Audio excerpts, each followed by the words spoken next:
Hello hello hello welcome back to the Underdogs Acharya. तो हम कर रहे थे इथिक्स इंटीग्रिटी एंड एप्टीट्यूड, जिसको हम यूपीएससी की भाषा में प्यार से जीएस 4 भी कहते हैं। और उसमें हम कर रहे थे डिस्क्रिप्टिव एथिक्स, जिसके अंडर आज हम करेंगे एथिकल यूनिवर्सलिज्म।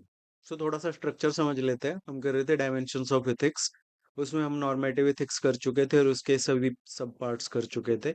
देन हमने करा था contextualist approaches to ethics, which is a bridge between applied ethics and normative ethics. और अभी हम कर रहे हैं descriptive ethics. But before we move forward, here is a little something about me. आप पॉज करके देख सकते हैं। ज़्यादा टाइम यहाँ पे नहीं स्पेंड करेंगे।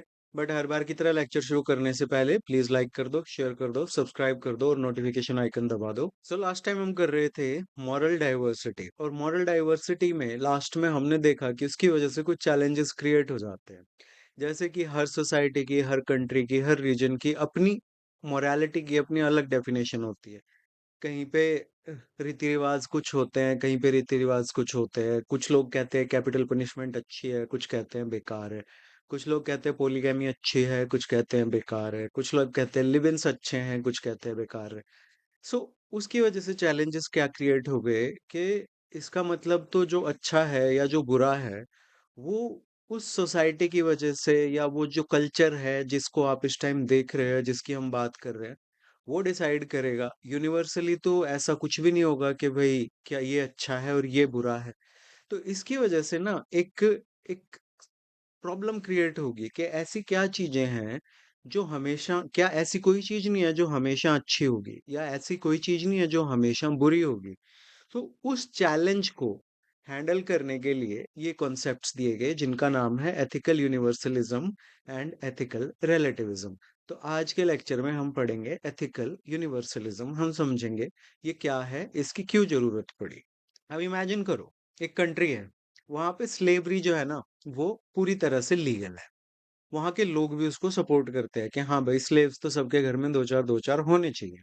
बच्चों को भी वहाँ की एनसीईआरटीज में पढ़ाया जाता है कि भाई घर में स्लेव होना जरूरी है, ये है वो है, मतलब उसको नॉर्मल बताया गया। वहाँ का जो पार्लियामेंट है वो भी उसको अप्रूव करता है, लीगलाइज करता है, कैसे खरीदना है, बेचना है, क्या करना है। वहाँ के कोर्ट्स भी उसको अपहोल्ड करते हैं कि कोई स्लेव अगर वहां से आजाद होके और मतलब भाग के और कोर्ट में जाके कहता है कि भाई मेरा तो यूनिवर्सल ह्यूमन राइट है, ये है वो है, तो कोर्ट कहता है नहीं नहीं, हमारे देश के कानून के हिसाब से इट इज लीगल, हमारी सोसाइटी इसको एक्सेप्ट करती है, यहाँ पे it is not an immoral thing. और वहाँ के रिलीजियस लीडर भी स्लेवरी को डिफेंड करते हैं। तो क्या इसका मतलब स्लेवरी जो है वो मॉरली राइट है? नहीं, ऑब्वियसली नहीं। बट क्यों नहीं? क्योंकि सिंपल सा आंसर है यार, slavery is wrong. owning a person is wrong, but wrong according to whom? सीधी सी बात है, किसके अकॉर्डिंग रॉन्ग है? तो उस कंट्री के लोगों के लिए तो वो रॉन्ग नहीं है। हम बाहर से देख रहे हैं, हमारे लिए रॉन्ग हो सकते हैं, हो सकता है कोई थर्ड कंट्री हो, उसके लिए भी वो रॉन्ग ना हो। तो अगर मोरालिटी सोसाइटी के ऊपर डिपेंड करती है कि सोसाइटी डिसाइड करेगी क्या मॉरल है और क्या इमोरल है, तो फिर तो इस कंट्री में जो स्लेवरी है वो मॉरली राइट होनी चाहिए, but still it is wrong. तो इससे एक फिलोसॉफिकल प्रॉब्लम जो है वो क्रिएट हो जाती है। और एग्जांपल से समझते हैं। मान लो कल को इंडिया एक लॉ पास कर दे जिसमें कि टॉर्चर जो है वो लीगल कर दिया जाए, कि भाई आप टॉर्चर कर सकते हो। तो क्या जो टॉर्चर की जो प्रोसेस है या टॉर्चर का जो एक्ट है, वो मॉरली राइट हो जाएगा? नहीं, वो मॉरली राइट नहीं होगा, वो सिर्फ लीगल होगा। ऐसा क्यों? चलो और देखते हैं। मान लो एक ईरान है या कोई भी सोसाइटी है, वो कह दे कि भाई जो विमेन है वो स्कूल नहीं अटेंड कर सकते। तो क्या ये मॉरली राइट है जस्ट बिकॉज वो पूरी सोसाइटी जो है इसको बिलीव करती है कि भाई लड़कियों को स्कूल नहीं भेजना? तो क्या ये मॉरली राइट है? No, it is not. और फिर मान लो कोई सोसाइटी है जहाँ पे मेजोरिटी जो लोग हैं वो बिलीव करते हैं कि चाइल्ड लेबर जो है ना वो सही चीज है और होनी चाहिए। तो क्या ये मेजोरिटी ओपिनियन जो है ये मोरालिटी को डिटरमाइन कर सकती है? क्या इनके कहने से ये जो चाइल्ड लेबर है ये मॉरल हो जाएगा? नहीं, ऐसा नहीं होगा। तो इन एग्जाम्पल्स में क्या कॉमन है? इन तीनों केसेस में समथिंग, मतलब या तो कोई चीज लीगल है, या उसको सोसाइटी एक्सेप्ट कर रही है, या उसको मेजोरिटी जो लोग हैं वो एक्सेप्ट कर रहे हैं, बट फिर भी वो चीज जो है वो मॉरल नहीं बन रही है। मोरालिटी जो है वो लॉ से या आपके बिलीफ से या जस्ट बिकॉज हजारों लाखों करोड़ों लोग उस चीज को एक्सेप्ट कर रहे हैं, उससे कोई भी चीज मॉरल नहीं बन जाती है। ओके। तो क्वेश्चन अब ये आता है, कैन सोसाइटी डिसाइड मोरालिटी और can something become morally right simply because everyone approves of it? तो इसको, यही जो प्रॉब्लम थी ना मॉरल डाइवर्सिटी की, मेन प्रॉब्लम थी कि सबकी अलग अलग मोरालिटीज थी, सबके अलग अलग कल्चर्स थे। तो यहाँ पे फिलोसफर्स ने आंसर किया नहीं। उन्होंने कहा कि कुछ ऐसे मॉरल प्रिंसिपल्स हैं जो हमेशा सच रहते हैं, जो हमेशा ट्रू रहते हैं, इवन इफ गवर्नमेंट उनको रिजेक्ट कर दे, सोसाइटीज उनको रिजेक्ट कर दे, रिलीजन्स उनको रिजेक्ट कर दे, इवन मेजॉरिटी जो लोग हैं वो भी उनको रिजेक्ट कर दे, फिर भी वो जो प्रिंसिपल्स हैं वो ट्रू रहेंगे। इस आइडिया को कहा जाता है एथिकल यूनिवर्सलिज्म। अभी इसको और ब्रेक डाउन करेंगे। ओके। तो एथिकल यूनिवर्सलिज्म जो टर्म है, इसमें दो वर्ड्स हैं, एथिकल एंड यूनिवर्सलिज्म। एथिकल का मतलब तो आपको पता है, इतने दिन से हम पढ़ रहे हैं पूरी रामायण के, ethical is related to right and wrong. Universal का मतलब होता है, यूनिवर्सल मीन्स एक ऐसी चीज जो हर जगह एप्लीकेबल हो, हर किसी के लिए सही हो, ट्रू हो या सच हो, सबके लिए कॉमन हो, और किसी एक कल्चर तक रिस्ट्रिक्टेड ना हो। फॉर एग्जाम्पल, ग्रेविटी जो है वो यूनिवर्सल है। ऐसा तो नहीं है ना कि सिर्फ यूएसए के लोगों को ग्रेविटी फील होती है, सबको फील होती है। Human beings need oxygen, so that is a universal fact कि हमको ऑक्सीजन चाहिए। इट डजेंट मैटर आप नॉर्थ पोल पे हो, साउथ पोल पे हो, चांद पे हो, प्लूटो पे हो, कहीं भी हो, you are going to need oxygen. Every human being experiences pain, ये भी सच है कि सबको दर्द होता है, तुम चाहे कहीं भी चले जाओ, if you are a human you will experience pain. Similarly, ऐसे ही जो यूनिवर्सल रूल होता है ना, वो भी चेंज नहीं होता जस्ट बिकॉज आप दूसरे कंट्री में चले गए, या आपने अपना रिलीजन बदल लिया, या आपने अपनी लैंग्वेज बदल ली, या आपने गवर्नमेंट बदल ली कि डेमोक्रेसी हटा के आप डिक्टेटरशिप ले आए। तो ये नहीं है कि जो ह्यूमन राइट्स हैं वो, ऑब्वियसली वो गवर्नमेंट उनको हटा देगी, बट उससे वो ऐसा नहीं होगा कि हाँ वो इमोरल हो जाएंगे। They won't be immoral, they might be illegal, but वो इमोरल नहीं होंगे। तो यूनिवर्सल का मतलब होता है something that applies equally to everyone, gravity, oxygen, इस तरह से। और यूनिवर्सलिज्म का मतलब होता है, यानी कि इसके आगे इज्म लग गया, इसका मतलब अ डॉक्ट्रिन, अ फिलॉसफी या बिलीफ सिस्टम या आइडियोलॉजी या कोई भी स्कूल ऑफ थॉट। तो यूनिवर्सलिज्म का मतलब है एक ऐसा फिलोसॉफिकल बिलीफ जो कि यूनिवर्सल हो। इसलिए एथिकल यूनिवर्सलिज्म का मतलब क्या हुआ, ऐसे मॉरल प्रिंसिपल्स जो सभी ह्यूमन बींग्स पे, हर जगह पे, इररिस्पेक्टिव कि वो कौन से कल्चर से हैं, कौन से रिलीजन से हैं, किस देश के हैं, किस रेस के हैं, किस जेंडर के हैं, या किस हिस्टोरिकल पीरियड के हैं, वो मॉरल प्रिंसिपल्स सब पे इक्वली अप्लाई होते हैं। सो ये आपकी एग्जाम के लिए डेफिनेशन है। इसको सरल शब्दों में अगर आप समझो तो इसका मतलब हुआ, ethical universalism says some actions are morally right everywhere, some actions are morally wrong everywhere. The moral status does not change simply because a society approves, a government legalize or culture practices them. यानी कि कुछ actions ऐसे हैं जिनको आप कहीं पे भी करोगे तो वो एक्शन सही हैं। For example, honesty. कुछ एक्शन ऐसे हैं जो कि आप कहीं पे भी करो वो गलत है, ओके, वो मॉरली रॉन्ग है। For example, dishonesty. तो अब कल को कोई गवर्नमेंट आके कह दे कि नहीं नहीं, ऑनेस्टी इज रॉन्ग, ओके, और हम डिसऑनेस्टी को लीगलाइज कर रहे हैं, या फिर कोई कल्चर कहे कि नहीं भाई हम तो डिसऑनेस्टी को सही मानते हैं, या कोई सोसाइटी कहे कि नहीं नहीं हमारे यहाँ तो ऐसे ही होता है, हम तो डिसऑनेस्ट लोगों की रिस्पेक्ट करते हैं, तो उससे ये नहीं होगा कि भाई जो डिसऑनेस्टी है वो मॉरली राइट हो जाएगी, नहीं, वो फिर भी मॉरली रॉन्ग ही रहेगी। बेशक लोग उसको एक्सेप्ट करना शुरू कर दें। करप्शन देख लो जैसे इंडिया में। एथिकल यूनिवर्सलिज्म कहता है कि लोग जो हैं वो अलग अलग कल्चर्स के हो सकते हैं, रिलीजन्स के हो सकते हैं, अलग अलग कंट्रीज के हो सकते हैं, बट सबसे पहले वो ह्यूमन बींग्स हैं। और क्योंकि हर ह्यूमन बींग को पेन फील होता है, उसे रिस्पेक्ट चाहिए होती है, उसको, वो अपनी लाइफ की वैल्यू करता है, उसको जस्टिस चाहिए होता है, और वो चाहता है कि उसे फेयरली ट्रीट किया जाए, तो कुछ ऐसे मॉरल रूल्स होने चाहिए जो सब पे बराबर से अप्लाई हो। और ये रूल जो हैं they should not change because a person belongs to different country और अ डिफरेंट कल्चर।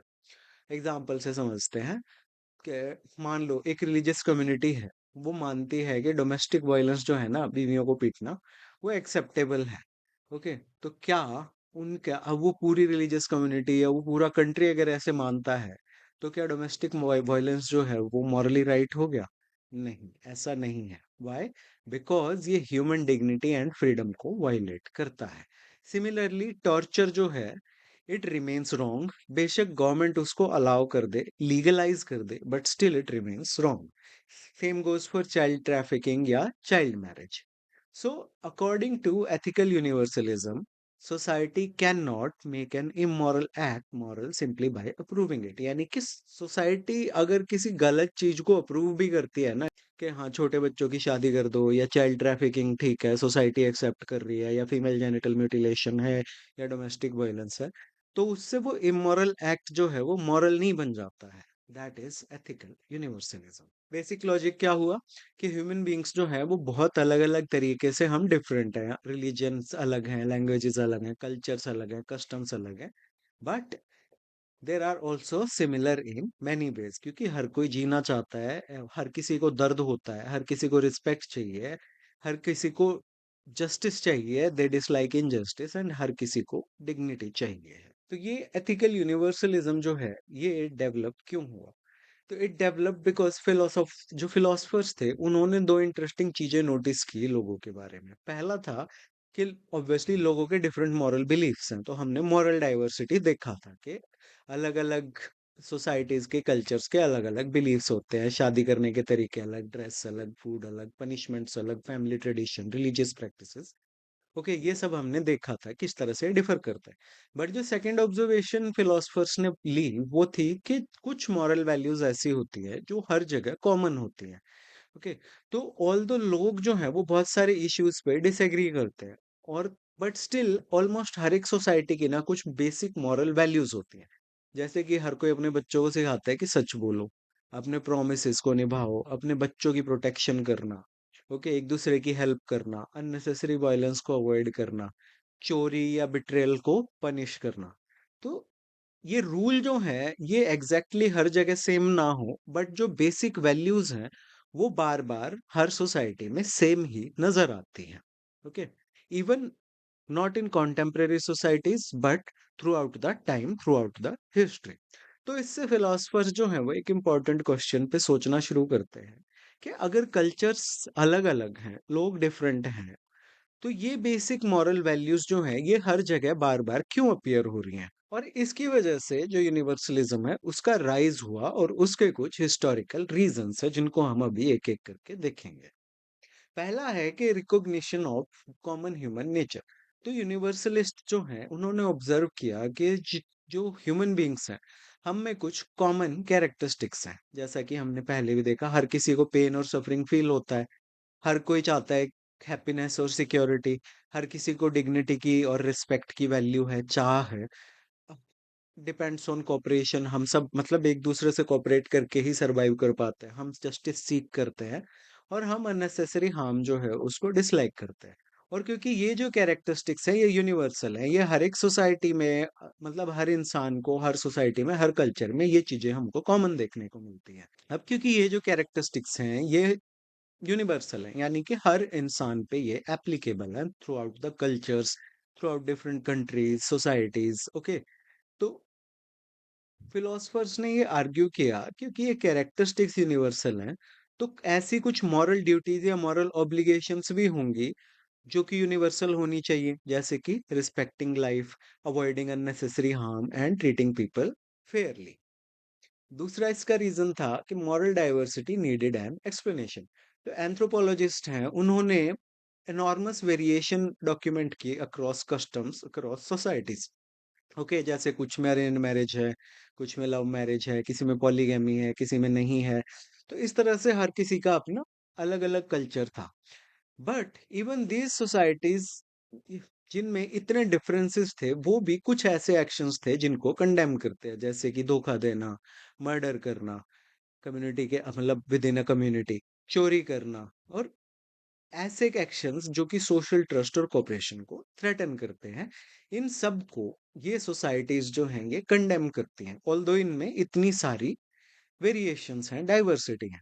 तो यूनिवर्सलिस्ट जो फिलोसफर्स है उनने आर्ग्यू किया, उन्होंने कहा कि ये जो रिकरिंग मॉरल पैटर्न्स है ना, यानी कि हर सोसाइटी में ये जो कॉमन चीजें हमें देखने को मिल रही हैं कि भाई मर्डर नहीं करना, धोखा नहीं देना, चोरी नहीं करनी, इस तरह की चीजें, ये सब पॉइंट करते हैं toward N underlying universal ethical principles rather than मियर coincidence के। सिंपल कोइंसिडेंस नहीं है कि भाई ये जो सोसाइटी अरेंज मैरिज में प्रेफर करती है वो भी कहती है कि भाई धोखा नहीं देना, मर्डर नहीं करना, चोरी नहीं करनी, ऐसे एक्शंस नहीं लेने जिनसे social trust and cooperation threaten हो। जो लव मैरिज की बात करते हैं वो भी, जिनमें असुर विवाह होता है वो भी, जिनमें पॉलीगैमी हो रही है वो भी। तो ये चीजें हर जगह कॉमन थी। तो फिलोसफर्स ने कहा कि ये कोई कोइंसिडेंस नहीं है, there is an underlying universal ethical principles जो कि इनको रूल करते हैं, गवर्न करते हैं। थर्ड है डेवलपमेंट ऑफ ह्यूमन राइट्स। तो 20th सेंचुरी में बहुत सारी एट्रोसिटीज हुई, जैसे कि हॉलोकॉस्ट जो जर्मनी में ज्यूज के साथ हुआ, then genocide, slavery, torture, racial persecution, ये सब चीजें 20th सेंचुरी तक आते आते लोगों ने देखी। और इससे एक धारणा आई कि अगर गवर्नमेंट या सोसाइटी को हम अलाउ कर दें कि वो डिसाइड करे कि क्या मॉरल है और क्या इमोरल है, solely on the basis of local acceptance के उनके लोग क्या कह रहे हैं, तो उससे ना बहुत प्रॉब्लम्स हो सकती हैं।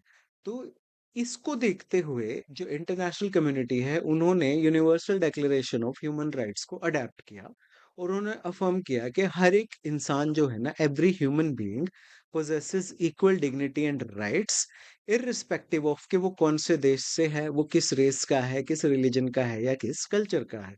सो this became part of the strongest practical expressions of ethical universalism. Then fourth है नीड फॉर इंटरनेशनल कोऑपरेशन। तो ग्लोबलाइजेशन हुआ, इकोनॉमीज आपस में कनेक्ट हुई, लोगों ने एक दूसरे देशों में जाना शुरू किया, तो कल्चरल एक्सचेंजेस हुए, क्योंकि इंडियंस यूएसए में जाके रह रहे हैं, यूएसए वाले कहीं और जाके रह रहे हैं। तो international trade, diplomacy, migration, MNCs, ये सब चीजें जैसे जैसे बढ़ी, तो उससे ऐसी ऐसा फील हुआ कि हमें कुछ एथिकल स्टैंडर्ड्स की जरूरत है जो कि ग्लोबल हो, जो कि यूनिवर्सल हो। जैसे कि ह्यूमन राइट्स, करप्शन के अगेंस्ट कुछ स्टैंडर्ड्स होने चाहिए, फोर्स लेबर के अगेंस्ट कुछ स्टैंडर्ड्स होने चाहिए, डिस्क्रिमिनेशन के अगेंस्ट, कि एमएनसीज हैं कहीं पे फोर्स लेबर करवाने लग जाएं अफ्रीका में, और यूएसए में अगर कोई इनको चैलेंज करे कि आप अफ्रीका में फोर्स लेबर करवा रहे हो, स्लेवरी कर रहे हो, ओके, वो कह देंगे आपकी जुरिस्डिक्शन ही नहीं है, आप यूएस के कोर्ट हो, अफ्रीका में हम क्या कर रहे हैं आपको क्या मतलब है। ओके, सो इस तरह से, और इन्वायरमेंटल रिस्पॉन्सिबिलिटी के, एक गवर्नमेंट जो है वो दूसरे देश में कुछ डंप कर रही है, तो इस तरह की चीजें जब ग्लोबलाइजेशन के ये इफेक्ट्स दिखने शुरू हुए, तो कुछ ऐसे एथिकल स्टैंडर्ड्स चाहिए थे जो कि इन सब चीजों पे यूनिवर्सली ग्लोबली अप्लाई हो सके। तो यूनिवर्सल एथिकल प्रिंसिपल्स जो हैं इन्होंने कॉमन फ्रेमवर्क प्रोवाइड किया for cooperation despite cultural differences. So it doesn't matter आप अफ्रीका में हो, आप अरब अरब कंट्रीज में हो, आप इंडिया में हो, आप यूएसए में हो, फोर्स लेबर के ऊपर, करप्शन के ऊपर, ह्यूमन राइट्स के ऊपर, डिस्क्रिमिनेशन के ऊपर, एनवायरनमेंट के ऊपर, there are certain ethical standards, ethical principles which are universal. जैसे कि the UN global compact for example, it incorporates universal commitments to human rights, elimination of force labour and child labour, non discrimination and anti corruption. Okay, इस lecture का PDF download करने के लिए आप मेरे Telegram channel पे जा सकते हैं। अगर टेलीग्राम को गवर्नमेंट दोबारा से बैन कर दे तो आप मेरा व्हाट्सएप चैनल भी सब्सक्राइब कर लो। अगर आपका कोई क्वेश्चन है तो आप मुझे इंस्टाग्राम पे फॉलो करके डीएम कर सकते हैं, I will reply. So like कर दो, शेयर कर दो, सब्सक्राइब कर दो, नोटिफिकेशन आइकन दबा दो। You are watching the Underdogs Acharya, my name is Ravan Up Singh. Thank you for watching, have a great day.